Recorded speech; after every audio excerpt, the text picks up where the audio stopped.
ज्या आईने आपल्या मुलाला लंडनला पाठवण्यासाठी लोकांची भांडी धुतली, थंडीच्या रात्री साडीच्या पदराने त्याचे थंडीपासून रक्षण केले, तोच मुलगा लंडनहून परतल्यानंतर त्याच्या हाय प्रोफाईल मंगेतरला भेटला. त्याने त्याच्या आईला मृत घोषित केले. पण ममताची असहाय्यता पहा. ती तिच्याच मुलाच्या लग्नाला जेवण बनवणाऱ्या आचार्याच्या वेशात गेली होती. पुऱ्या तळत होती, फक्त त्याला वर म्हणून पाहण्यासाठी. आईच्या थरथरत्या हातांनी तिच्या मंगेतरच्या महागड्या लेहंग्यावर गरम डाळ सांडली आणि मंगेतरने उकळते डाळ तिच्या तोंडावर फेकली आणि तिला जमिनीवर लाथ मारली. मुलगा पाहत राहिला. पण आईला वाचवण्याऐवजी त्याने सुरक्षा रक्षकांना इशारा केला, या भिकाऱ्याला बाहेर फेकून द्या.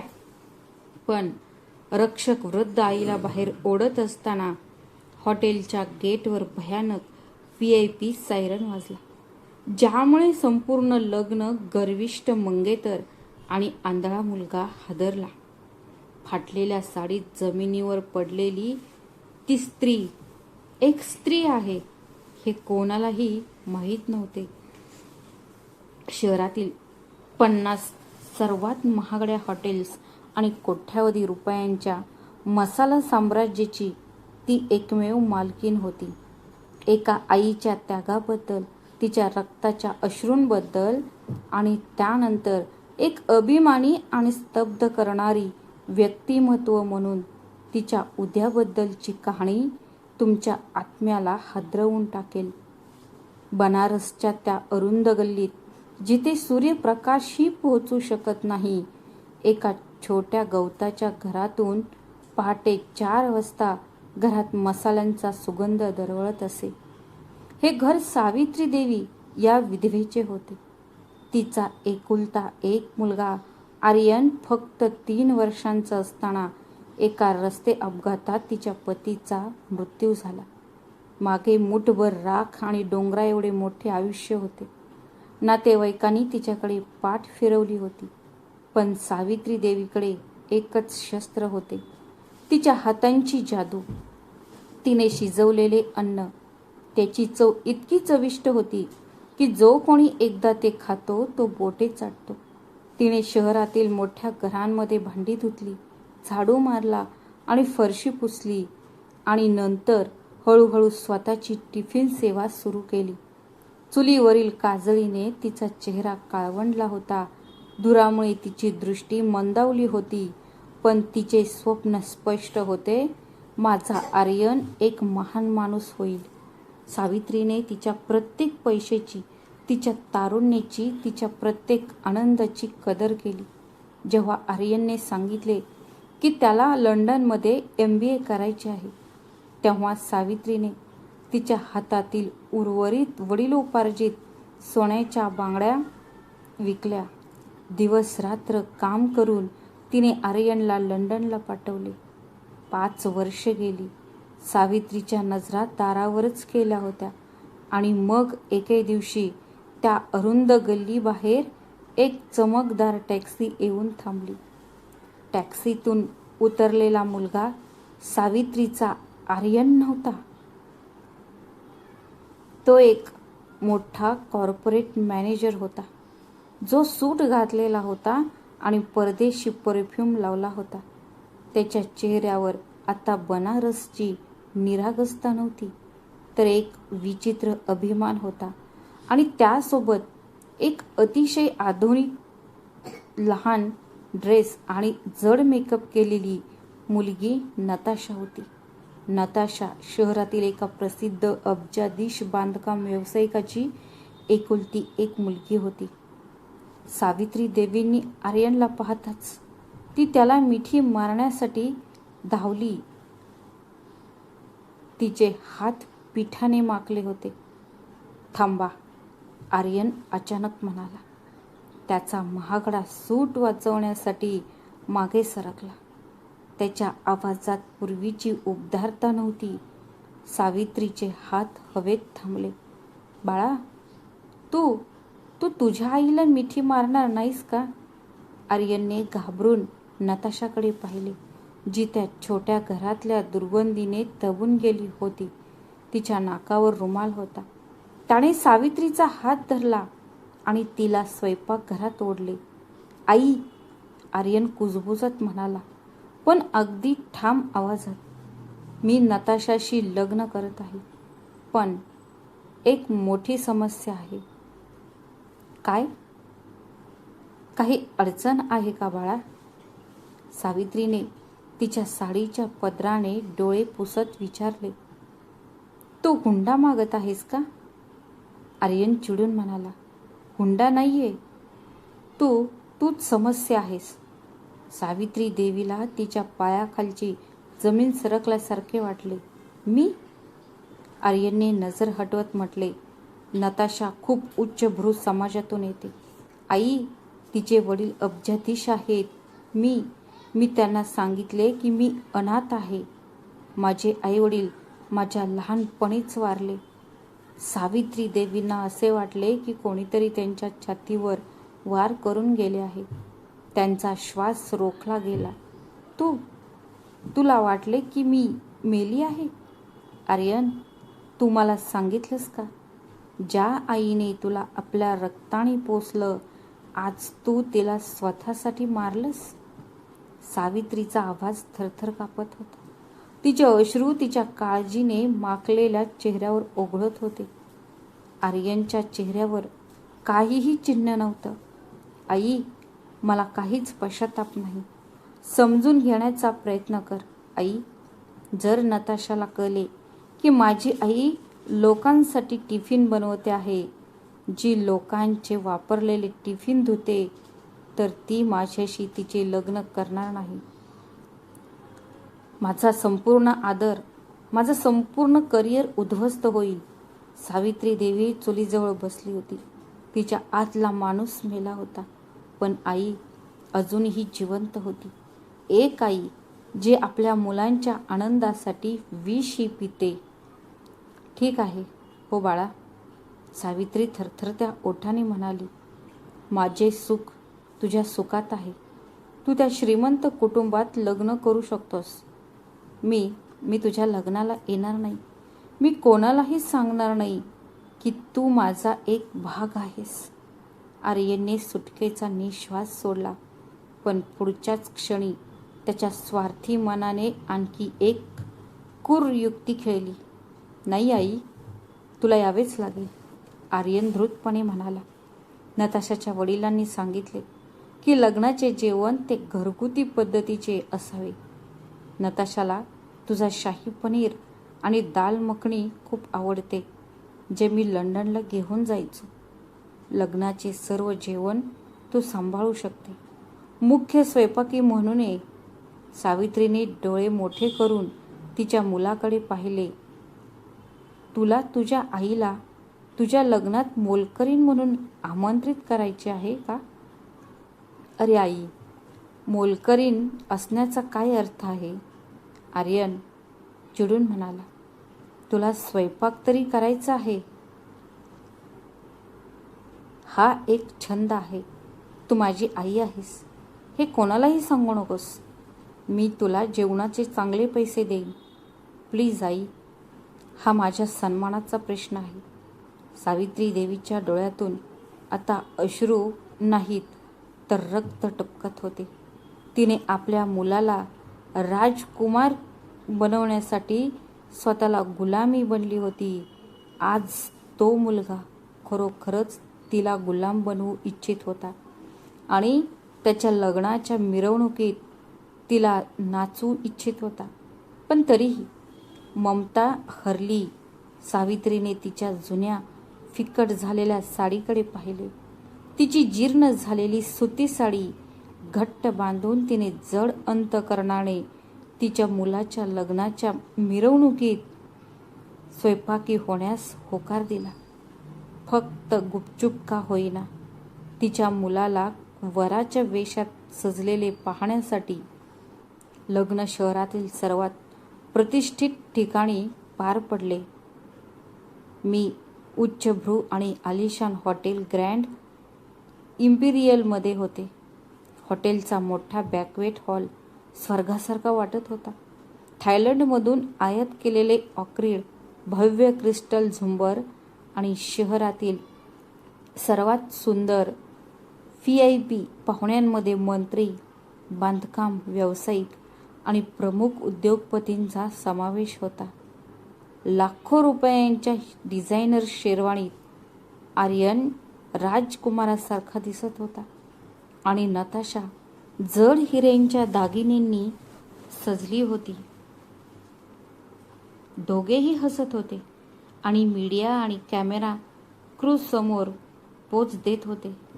पण त्या चमक आणि ग्लॅमरपासून दूर हॉटेलच्या मागच्या बाजूला गर्जना करणाऱ्या आग आणि धुराच्या मध्ये स्वयंपाकघर अगदी नरकमय होते. 60 वर्षांच्या सावित्री देवी घामाने भिजलेल्या तिथे उभा होत्या. एअर कंडिशनिंग नव्हते. ती एका मोठ्या पॅनमध्ये पुऱ्या तळत होती. उकळत्या तेलाच्या उष्णतेने तिच्या सुरकुत्या पडलेला चेहरा जळत होता. तिचे केस घामाने चिकटलेले होते. कधी कधी जेव्हा जेव्हा तिला संधी मिळेल तेव्हा ती जड लाकडी स्वयंपाकघराच्या दाराच्या भेगातून तिच्या मुलाकडे, ओसरीमध्ये बसलेल्याकडे डोकावून पाहत असे. धुराने जळणाऱ्या डोळ्यातून अश्रू वाहत असत. ती तिच्या साडीच्या घाणेरड्या पदराने ते अश्रू पटकन पुसत असे, जेणेकरून कोणालाही काही शंका येऊ नये. माझा मुलगा, तो आज खूप देखणा दिसतोय. माझ्या बाळाला चिरंजीव होवो. कोणालाही दुखवू नकोस. तिचे थरथरणारे ओठ शांतपणे बडबडत होते. ती बाहेर वातानुकूलित खोलीत बसली नव्हती याचे तिला दुःख नव्हते. तिला फक्त तिचा मुलगा आनंदी आहे याचा आनंद होता. तेवढ्यात हॉटेलमधील एक गर्विष्ठ माणूस, वेटर, स्वयंपाकघरात शिरला. अरे म्हातारे, तू तिथे लपून बसली आहेस आणि कार्यक्रम पाहत आहेस का? वेटर ओरडला. लवकर हात चालवा. बाहेरचे VIP लोक वाट बघत उभे आहेत. सावित्री देवींनी एकही शब्द न बोलता मान खाली घातली. तिने उत्तर दिले नाही आणि उकळत्या तेलात पुरी टाकायला परत सुरुवात केली. तिचे मन रडत होते, पण त्यांनी त्यांचे तोंड बंद ठेवले होते. रात्रीचे 11 वाजले होते. जेवणाची वेळ होती. नताशा, तिचे अब्जाधीश वडील आणि काही अतिशय खास श्रीमंत नातेवाईक VIP टेबलावर जेवायला बसले होते. स्वयंपाकघरात सावित्री देवी दाल मखणीची एक मोठी बाटली बाहेर काढली. तिचे पाय दुखत होते. तिची पाठ दुखत होती. तिने एका वेटरला सांगितले, बाळा, ही डाळ बाहेर आण. पण मग तिच्या मनात एक विचित्र तळमळ निर्माण झाली. तिने विचार केला, जर मी स्वतः ही डाळ वाढायला गेले तर निदान मला माझी नवीन सून आणि माझा मुलगा जवळून पाहता येईल. फक्त एकदा. जवळून ममताचे हात असहाय्यपणे सावित्री देवींनी जड बादली आणि मोठा सर्व्हिंग चमचा उचलला आणि थरथर कापत डायनिंग हॉलकडे चालत गेल्या. ती नताशाच्या टेबलाजवळ पोहोचली. आर्यन तिथेच उभा होता. तो नताशाच्या मैत्रिणींशी बोलत होता. सावित्री देवीचे हृदय धडधडत होते. थरथरत्या हातांनी तिने हळुवारपणे बाटलीत एक चमचा डाळ बुडवली आणि नताशाच्या प्लेटमध्ये दिली. एवढे म्हातारपण, दिवसभराचा थकवा आणि मुलाला इतक्या जवळ पाहण्याची चिंता. सावित्री देवीचा हात किंचित थरथरला. चमच्यातून गरम डाळीचे काही थेंब सांडले आणि नताशाच्या डिझायनर लेहंग्याच्या अगदी कडेला पडली. तो मोठा डाग नव्हता, फक्त एक छोटासा डाग होता. पण काय? नताशाची ओरड खूप मोठी आणि भयानक होती. संपूर्ण हॉलमधील संगीत थांबले. सर्व पाहुण्यांचे लक्ष VIP टेबलाकडे गेले. नताशा क्षणार्धात तिच्या खुर्चीवरून उठली तिचा चेहरा रागाने लाल झाला. तिने मागचा पुढचा विचार न करता तिने सावित्री देवीच्या थरथरत्या हातातून गरम डाळीची वाटी हिसकावून घेतली आणि सावित्री देवीच्या चेहऱ्यावर, मानेवर आणि तिच्या सुती साडीवर जोरात फेकली. आ! सावित्री देवी वेदनेने ओरडली. उकळत्या डाळीने तिच्या सुरकुत्या पडलेल्या मानेची आणि छातीची त्वचा जळून खाक झाली. ती जमिनीवर गुडघ्यावर पडली आणि तिच्या जळत्या छातीला घट्ट पकडले. हॉलमध्ये एक मृत्यूसारखी शांतता पसरली. कोणीही हलले नाही. नताशा अजूनही चेटकिणीसारखी ओरडत होती. तू आंधळी आहेस का? तू कुजलेली नालायक मोलकरीण! तुम्ही माझ्याजवळ येण्याची हिंमत कशी झाली? तुम्हाला माहीत आहे का की या लेंग्याची किंमत 5 लाख आहे. तुमच्या संपूर्ण आयुष्यभराची बचत देखील तिच्या एका प्लेटसाठी पैसे देऊ शकत नाही. भिकारी! ती वेदनेने जमिनीवर पडली होती. तिचे अश्रू आणि डाळीचा पिवळा रंग तिच्या चेहऱ्यावर मिसळला होता. पण त्या म्हातारी आईच्या हृदयाकडे पहा. तिच्या वेदना असूनही तिने हात जोडले. मुली, मला माफ कर. वृद्धपकाळामुळे माझा हात थरथर कापत होता. मी ते जाणून बुजून केले नाही. सावित्री देवी यांनी विनवणी केली. तिचा आवाज अश्रूंनी गुदमरला. मी ते साफ करेन. मुलगी, कृपया रागावू नकोस. आज तू शुभ दिवशी कटकट करू नको. सावित्री देवी नताशाच्या लेंग्यावरील छोटासा डाग तिच्या पदराने पुसण्यासाठी पुढे वाकली. पण नताशाने रागाने मागे हटून तिच्या 4 इंच टोकदार टाचांच्या सँडलने तिने सावित्री देवीच्या थरथरत्या हातांवर एक जोरदार लाथ मारली. ते घाणेरडे दुर्गंधीयुक्त हात बाजूला काढ. नताशा ओरडली. तुला दुर्गंधी येते? सुरक्षा कुठे गेली? या भिकारी महिलेला अटक करा.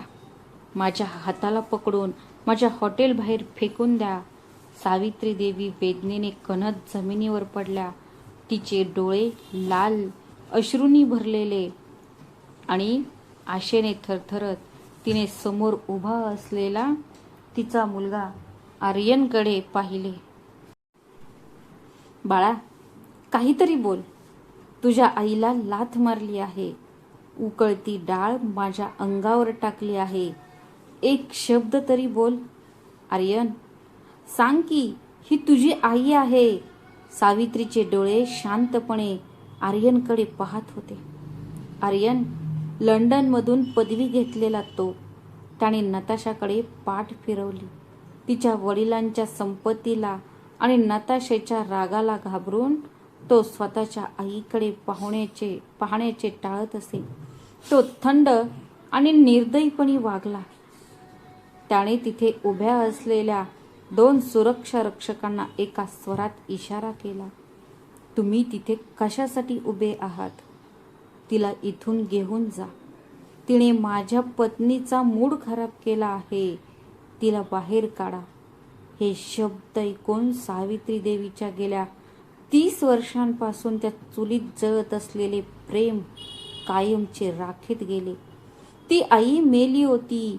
तिचा मुलगा आज तिच्यासाठी खरोखरच मृत्यू पावला. 2 बलवान आणि क्रूर सुरक्षा रक्षक पुढे आले. त्याने जमिनीवर पडलेल्या 60 वर्षीय महिलेला दोन्ही हातांनी क्रूरपणे पकडले आणि तिला जमिनीवरून मुख्य दरवाजाकडे ओढू लागले. सावित्री देवींनी कोणताही प्रतिकार केला नाही. तिचे शरीर सुन्न झाले होते. पण रक्षकांनी सावित्री देवींना हॉटेलच्या मोठ्या काचेच्या दरवाजांकडे नेले. तेव्हा पोलिसांच्या एस्कॉर्टसह 3 मोठ्या काळ्या SUV हॉटेलच्या मुख्य प्रवेशद्वारावर थांबल्या. त्यांच्या सायरनचा आवाज इतका मोठा होता की बॅक्वेट हॉलमधील काच हादरली. संपूर्ण हॉटेल व्यवस्थापक, ज्यात जनरल मॅनेजर, चीफ शेफ आणि सर्व स्टाफ सदस्यांचा समावेश होता. त्यांनी श्वास रोखला आणि मुख्य गेटकडे धाव घेतली. जनरल मॅनेजरने मायक्रोफोन घेतला.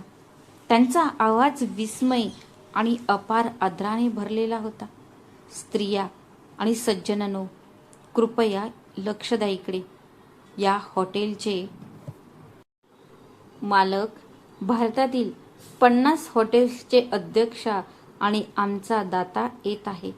ही घोषणा ऐकून हॉलमध्ये बसलेले सर्व VIP पाहुणे, मंत्री आणि अगदी नताशाचे अब्जाधीश वडीलही ते त्यांच्या खुर्चीवरून उठून उभे राहिले. आर्यन आणि नताशा यांनाही आश्चर्य वाटले. सर्वांना माहीत होते की ग्रँड इम्पेरियलची अध्यक्षा एक खूप शक्तिशाली महिला होती, पण तिला कोणीही पाहिले नव्हते. मध्यभागी असलेल्या एका आकर्षक काळ्या मर्सिडीज मेबॅकचा दरवाजा उघडला. हॉलमध्ये एकदम शांतता होती. सगळे श्वास रोखून उभे होते, पण कोणीही गाडीतून बाहेर पडले नाही. जनरल मॅनेजर गाडीच्या बाहेर घाबरून उभे होते. तो जवळ गेला. त्याने आत पाहिले. गाडी रिकामी होती. मॅनेजर घामाघूम झाला. त्याने ड्रायव्हरला काहीतरी विचारले. ड्रायव्हरने हॉटेलच्या आतील बाजूस बोट दाखवले. मॅनेजरचे डोळे विस्फारले. तो वेड्यासारखा हॉलमध्ये परत पळाला. तो सरळ तिथे धावला जिथे दोन्ही गार्ड अजूनही सावित्री देवींना ओढत होते. त्यांना जाऊ द्या. तुम्ही हरामखोरांनो, मॅडमचा हात सोडा. मॅनेजर अगदी शांत होता. तो इतका जोरात ओरडला की क्षणाचाही विलंब न करता मॅनेजरने त्याचा महागडा ब्लेझर काढला आणि थरथरत्या सावित्री देवीच्या मसूर जळलेल्या छातीवर आणि खांद्यावर आदराने ठेवला.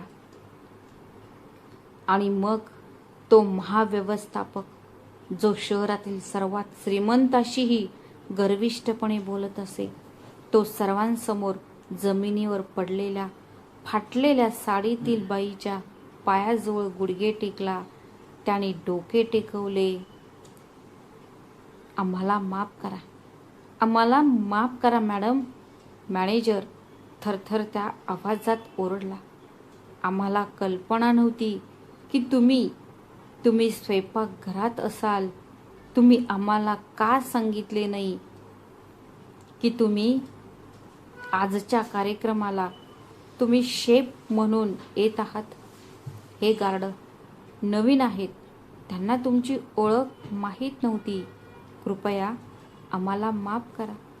हे दृश्य पाहून जणू कोणीतरी संपूर्ण हॉलमध्ये बॉम्ब फोडला आहे असे वाटले. नताशा, आर्यन, नताशाचे वडील, सगळं काही एक पुतळा बनले होते. त्यांच्या मनाने काम करणं थांबवलं होतं. नताशा तिच्या जागेवरून मोठ्याने ओरडली, घाबरून आणि रागाच्या मिश्रणात. मॅनेजर, तुम्हाला वेड लागले का? तुम्हाला काय झाले?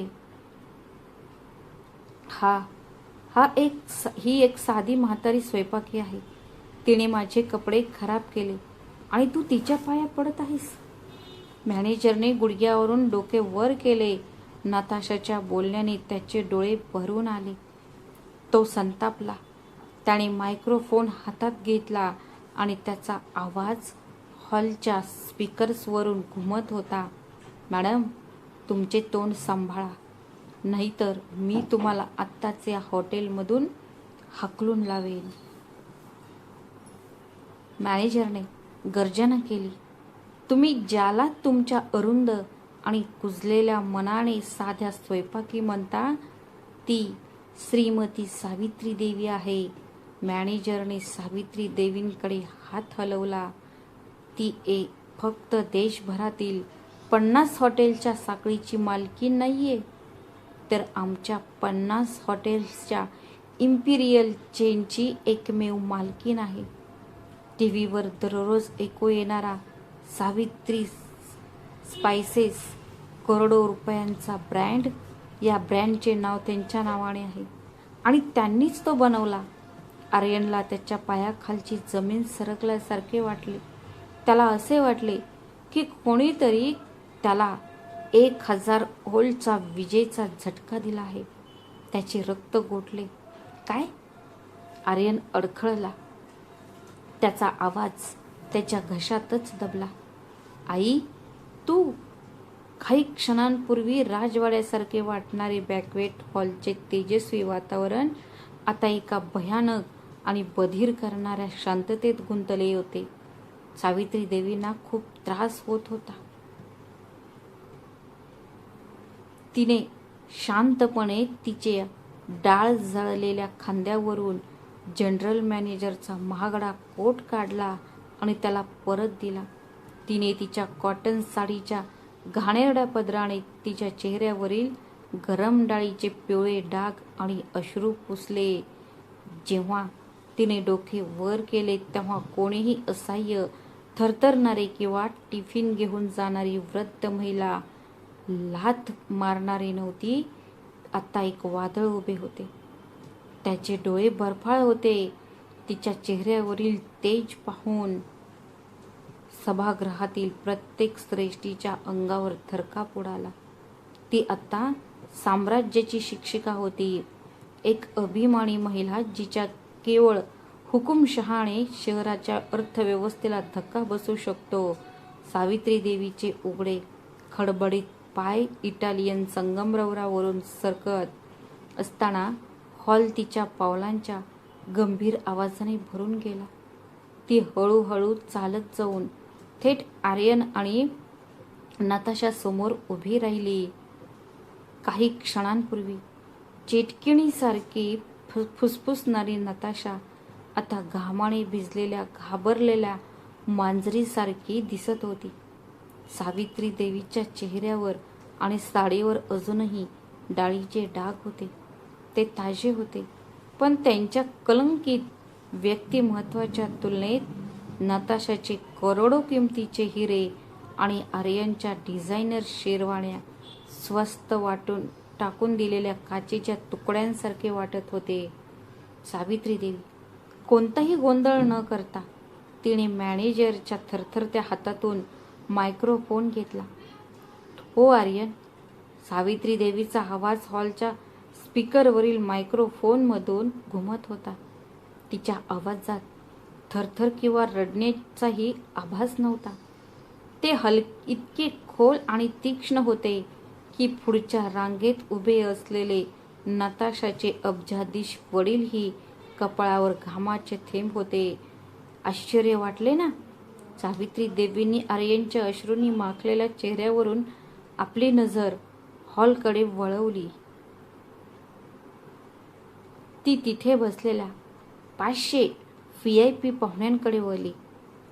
मी लोकांचे वापरलेले टिफिन धुतले आहेत. हे खरे आहे. मी लोकांची वापरलेली भांडी धुतली आहेत, जेणेकरून माझा एकुलता एक मुलगा लंडनला जाऊन शिक्षण घेऊ शकेल. पण सावित्री देवी क्षणभर थांबली आणि आर्यनच्या डोळ्यात पाहत म्हणाली, तो तिथे सूट घालून फिरत होता आणि त्याच्या आईच्या प्रतिष्ठेची लाज वाटत होती तेव्हा मी इथे त्या काळ्या चुलीची राख सोने करायला घेतली होती. आता त्याच्या आवाजात एक तीव्र वेदना जाणवत होती. मी माझ्या मसाल्यांची जादू एका छोट्या गवताच्या घरात सुरू केली आणि माझ्या कष्टाने आणि घामाने ती देशभर पसरवली.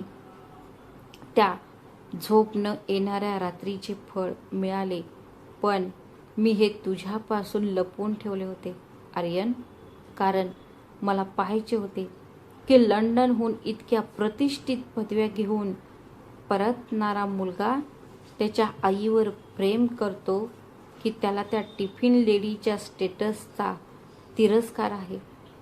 आज माझी परीक्षा संपली आहे. सावित्री देवी आता नताशाकडे वळली. नताशा भीतीने थरथर कापत होती आणि मागे हटत होती. तिच्या 4 इंचाच्या टाचेची ती वजन सहन करू शकली नाही. नताशा मुलगी. सावित्री देवी गोड बोलली, पण एका विषारी व्यंगाने ज्याने नताशाचा आत्मा उघडा केला. तू फक्त ओरडत होतीस आणि संपूर्ण जगाला सांगत होतीस की तू माझ्या समोर सांगत होतीस की मी तुझा 5 लाख रुपयांचा लेंगा खराब केला. सावित्री देवींनी एक पाऊल पुढे टाकले आणि नताशाच्या डोळ्यात पाहिले. मला हवे असेल तर आत्ता या संपूर्ण पंचतारांकित हॉटेलमध्ये मी ते हॉटेल ही संपूर्ण मालमत्ता रोखीने विकत घेऊ शकते आणि तुझ्या वडिलांच्या तोंडावर फेकू शकते. पण अरे, हा 5 लाखांचा लेंगा आणि हे कोट्यावधी हिरे असूनही तू इतकी गरीब आणि स्वस्त आहेस की तुला प्रौढांसारखे वागण्याचीही गरज नाही. तुला आदर कसा दाखवायचा हे माहीत नाही. तुझ्या वडिलांनी तुला संपत्ती दिली, पण तुला मूल्ये देण्याचे साधन त्यांच्याकडे नव्हते. हे ऐकून पुढच्या रांगेत उभे असलेले नताशाचे वडील लाजेने आणि अपमानाने त्यांनी मान खाली घातली. ती जमिनीवर कोसळली. त्याच्या मुलीच्या कृत्याबद्दल ते रक्ताचे अश्रू ढाळत होते. सावित्री देवी आर्यनकडे वळली. आर्यनचा सर्व कॉर्पोरेट अभिमान जमिनीवर कोसळला होता. त्याच्या नजरेतून आता पश्चातापाचे मगरीचे अश्रू वाहत होते. त्याला जाणवले की त्याने एका गरीब आईला नाही तर अब्जावधी किमतीच्या साम्राज्याला हाकलून लावले आहे. आई, मला माफ कर. आई, आर्यन जमिनीवर पडून ओरडला. त्याने आपले हात पुढे केले आणि सावित्री देवीचे पाय धरण्याचा प्रयत्न केला. आई, मला भीती वाटली. या श्रीमंत लोकांच्या ग्लॅमरने मी आंधळा झालो होतो. पण सावित्री देवीने तिचे पाय तिरस्काराने मागे घेतले आणि मग तिने उकळत्या तेलाच्या जळण्याच्या खुणा असलेला उजवा हात हवेत उंचावला. एक भयानक जोरदार पूर्ण ताकदीने ती चापट तो आघात आर्यनच्या गालावर पडला, ज्यामुळे हॉलमधील मायक्रोफोन कंपित झाले. आर्यनचा चेहरा बाजूला करून लाजेने मान खाली घातली. तू मला तुझी आई म्हणून स्वीकारण्यास नकार दिलास म्हणून मी तुला चापट मारली नाही, सावित्री देवी वाघिणीसारखी गर्जना करत म्हणाली. संपूर्ण सभागृह हादरले. ही चापट कारण आर्यन, तू एका बाईला, एका वृद्ध महिलेला तुझ्या डोळ्यांसमोर अपमानित होताना पाहिलेस. तू तिला लाथ मारताना, उकळती डाळ फेकताना पाहिलेस. तू ते घडताना पाहिलंस आणि तू भित्र्यासारखा गप्प राहिलास. एका श्रीमंत माणसाच्या मुलीच्या पैशासाठी तू तुझं पुरुषत्व आणि तुझी माणुसकी दोन्ही विकलीस. सावित्री देवी पुढे झाली आणि तिने त्याच्या शेरवानीची कॉलर मुठीत धरली आणि त्याला आपल्याकडे ओढले. तुला मी अशिक्षित वाटले का? टिफिन विक्रेती मूर्ख, तू लंडन विद्यापीठातून MBA केलं आहेस ना? मी त्याच्या इंडिया चॅप्टरचा ट्रस्टी आहे. तुमच्या प्रवेशासाठी दिलेल्या 2 कोटी रुपयांच्या देणगीच्या चेकवर या टिफिन लेडी सावित्री देवी यांनी स्वतः सही केली होती. हे सत्य ऐकून आर्यनला असे वाटले की जणू काही त्याला कोणीतरी फसवत आहे. त्याचे मन सुन्न झाले. तो गुडघ्यावर पडला. आधार नसलेला तोडलेल्या झाडासारखा सावित्री देवींनी त्याला एका झटक्याने दूर ढकलले. तिने तिच्या मुलाकडे कुजलेल्या कचऱ्यासारखे पाहिले. तिच्या डोळ्यात प्रेमाचा एकही अंश उरला नाही. तिने मॅनेजरकडे पाहिले. हे एखाद्या हुकुमशहाच्या आज्ञेसारखे होते. हे लग्न आत्ताच रद्द करा. या हॉलमधील सर्व सजावट फाडून टाका आणि हे दोघे, हा आर्यन आणि त्याची अश्लील कुजलेली मंगेतर, हे त्यांना हॉटेलबाहेर हकलून लावा. आणि लक्षात ठेवा, आजपासून जर हे दोघे माझ्या 50 हॉटेलपैकी एका हॉटेलच्या सावलीत दिसले तर मी त्यांचे पाय तोडून टाकीन. मॅनेजरने ताबडतोब सुरक्षा रक्षकांना इशारा केला. हे तेच क्रूर रक्षक होते जे काही क्षणांपूर्वी सावित्री देवींना ओढत होते, पण आता काळाचे चक्र फिरले होते. त्यांनी आर्यन आणि नताशाला एका अतिशय सुरक्षित ठिकाणी नेले होते. तिने त्याच्या कॉलर आणि हातांनी क्रूरपणे पकडले. आई, नाही आई, मला बाहेर काढू नकोस. माझ्याकडे काहीही नाही. मी तुझा एकुलता एक मुलगा आहे आई.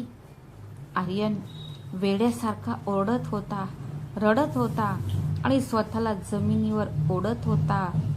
तू मरशील, माझं सगळं संपलं, सावित्री देवी बर्फाळ आवाजात म्हणाली, पाठ फिरवत. सर्व 500 VIP पाहुण्यांच्या डोळ्यांसमोर रक्षकांनी आर्यन आणि नताशाला एका निर्जन ठिकाणी नेले. हॉटेलच्या भव्य मुख्य दरवाजातून एखाद्या प्राण्यासारखं बाहेर ओढत अंधाऱ्या रस्त्यावर आणला गेला. तो त्याच्या माणुसकीला विकून मिळवलेले साम्राज्य मागे सोडून गेला. ग्रँड इम्परियलचे जड काचेचे दरवाजे आर्यन आणि नताशाच्या मागे एका जोरदार आवाजाने बंद झाले. आत असलेली चमकदार, उबदार आणि कोट्यावधी डॉलर्सचे साम्राज्य आता त्या काचेच्या दरवाजांमागे लपलेले होते. बाहेर डिसेंबरची एक कटू, हाडांना थंड करणारी थंडी होती. रस्त्यावर दाट धुके पसरले होते. आर्यन अजूनही त्या अपमानाच्या धक्क्यातून सावरला नव्हता. तेव्हा नताशाने तिचे खरे रंग उघड केले. ज्या नताशासाठी आर्यनने स्वतःच्या आईला सार्वजनिक ठिकाणी लाथ मारण्यासाठी सोडून दिले होते, तीच नताशा आता त्याला कुजलेल्या किड्यासारखी वागवत होती. नताशाने तिचा 5 लाखांचा लेहंगा झटकून टाकला आणि आर्यनपासून स्वतःला दूर केले. जणू त्याला संसर्गजन्य आजार झाला आहे. माझ्यापासून दूर जा. हरलेल्या नताशाचा आवाज असा होता की तिच्यात द्वेष आणि घृणा होती. ती धुक्यालाही भिडत होती. तुम्ही तुमच्यामुळे माझ्या वडिलांना आणि मला शहरातील सर्वात खानदानी लोकांसमोर इतके अपमानित केले गेले आहे. तुम्ही अनाथ असल्याचे सांगितले होते का? तू मला फसवलेस आणि आता तुझ्याकडे काय आहे? तुझ्या नावावर एक पैसाही नाही. तू रस्त्यावरचा भिकारी निघालास. नताशाच्या अब्जाधीश वडिलांनी तिरस्काराने थुंकले आणि तो त्याच्या मर्सिडीजकडे निघाला. नताशाने वळून आर्यनकडे शेवटची नजर टाकली. तुझ्यासारख्या माणसावर थुंकणे देखील व्यर्थ आहे. जिथून आलास तिथे परत जा. जड मर्सिडीजचा दरवाजा बंद झाला. ती गर्जना करत होती आणि चमकणारी गाडी धुक्यात गायब झाली. वेगाने जात असताना टायर्सनी रस्त्यावरून चिखल उडवला आणि आर्यनच्या डिझायनर शेरवानीवर पडला, जी आता अनेक ठिकाणी फाटली होती. सगळं संपलं होतं. आर्यन त्याच फुटपाथवर थंड निर्जन रस्त्याच्या कडेला गुडघ्यांवर जोरात कोसळला. फुटपाथचा दगड बर्फासारखा थंड होता, पण आर्यनच्या हृदयात पेटलेली पश्चातापाची आग थांबू शकली नाही. शांततेत फक्त आर्यनच्या रडण्याचा आवाज आणि उंचक्यांचा आवाज येत होता. त्याने दोन्ही हातात डोके धरले आणि तो फुटपाथवर पडला. त्याने दगडावर आपले कपाळ टेकवले. अचानक कडाक्याच्या थंडीने त्याला पुन्हा भूतकाळात ढकलले. जे तो पैशाच्या आंधळ्या मागे लागण्यास विसरला होता, त्याला बनारसमधील त्या थंड रात्री आठवल्या, जेव्हा त्याच्या घराच्या छतावरून थंड हवा येत होती, वारा वाहत असे. त्याची टिफिन वाहून नेणारी आई, जी स्वतः जुनी पातळ आणि फाटलेली सुती साडी घालायची, पण तिच्या एकुलत्या एका मुलाला थंडीपासून वाचवण्यासाठी रात्रभर जागी राहून लोकरीचे स्वेटर विणत असे. ती विणकाम करायची. त्याला आठवतंय की जेव्हा जेव्हा तो आजारी पडायचा, तेव्हा त्याची आई 2 दिवस उपाशी झोपायची, पण ती नेहमीच त्याच्यासाठी दूध आणि फळांची व्यवस्था करायची. जेव्हा आर्यनचे हात थंडीमुळे सुन्न झाले, तिची आई चुलीवरील राखेने हात गरम करायची आणि आर्यनचे गाल गरम करायची. मी काय केले आहे? अरे देवा, मी काय केले आहे? आर्यन वेडेपणाने त्याचे केस ओढत होता. मला माझ्या आईचे हात आठवले, ज्यावर त्या दिवशी उकळती डाळ पडली होती. ते तेच हात होते ज्यांना घाणेरडी भांडी धुण्यामुळे भेगा पडल्या होत्या. तेच हात होते ज्यांनी उदरनिर्वाहासाठी प्रत्येक पैसा वाचवला होता. ज्याला लंडनला पाठवण्यात आले आणि आज त्याच मुलाने त्याच्या डोळ्यांसमोर त्या पवित्र हातांचा अपमान केला, लाथ मारली आणि भित्र्यासारखा पाठ फिरवली. आर्यन रडला आणि स्वतःशी म्हणाला. त्याने वर पाहिले आणि त्याला 50 मजली गगनचुंबी इमारत हॉटेल ग्रँड इम्पिरियल दिसली. ती इमारत आता फक्त हॉटेल राहिली नव्हती. ती त्याच्या आईच्या रक्ताने, घामाने, अश्रूंचे आणि तिच्या दैनंदिन प्रयत्नांचे फळ होते. ते एक जिवंत साम्राज्य होते, एक अजिंक्य किल्ला ज्याची राणी टिफिन विक्रेता सावित्री देवी होती. आर्यनला जाणवले की त्याची आई अजूनही पूर्वीसारखीच महान आहे. फक्त आर्यन तिच्या लोभी मानसिकतेने तिला गमावणार होता. त्याची बुद्धिमत्ता इतकी बुटकी झाली होती की त्याला प्रेमाचा विशाल पर्वतही दिसत नव्हता. पण खूप उशीर झाला होता. ती आई एक साम्राज्य बनली होती जिथे आर्यनचा स्वार्थ पोहोचू शकला नाही. त्या आईच्या हृदयाचे दरवाजे आणि त्या हॉटेलचे काचेचे दरवाजे दोन्ही आर्यनसाठी कायमचे बंद झाले होते. आर्यन त्या फुटपाथवर रडत पडला होता. त्याची प्रतिष्ठा, त्याचे प्रेम आणि तिचा देव गमावल्याचे दुःख ती सहन करत राहिली. पण आता तिचे अश्रू पुसण्यासाठी साडीचा पदर नव्हता. परत हॉटेलच्या आत तिने शेवटचा चेहरा पुसला. तिने चेहरा धुतला आणि जेव्हा ती जनरल मॅनेजरच्या केबिनमधून बाहेर पडली, तेव्हा तिचा चेहरा एका अढळ शांततेने भरून गेला. तिने तिच्या भूतकाळातील सर्वात कमकुवत दुव्यावरील तिचा संबंध कायमचा तोडला होता. दुसऱ्या दिवशी सकाळच्या वर्तमानपत्रांमध्ये आणि वृत्तवाहिन्यांमध्ये एक मोठी बातमी आली. श्रीमती सावित्री देवी यांनी ग्रँड इम्पेरियलसह त्यांच्या 50 हॉटेलच्या संपूर्ण साखळीचे नाव स्वाभिमान पॅलेस असे ठेवले होते.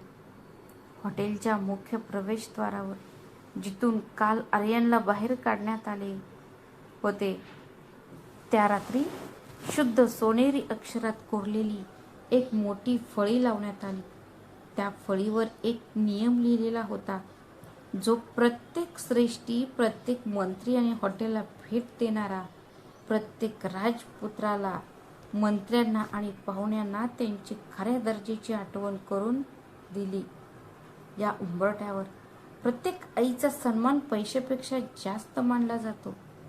स्वाभिमान पॅलेसचे दरवाजे त्यांच्या आईचा आदर न करणाऱ्यांसाठी स्वाभिमानाच्या राजवाड्यांचे दरवाजे कायमचे बंद आहेत.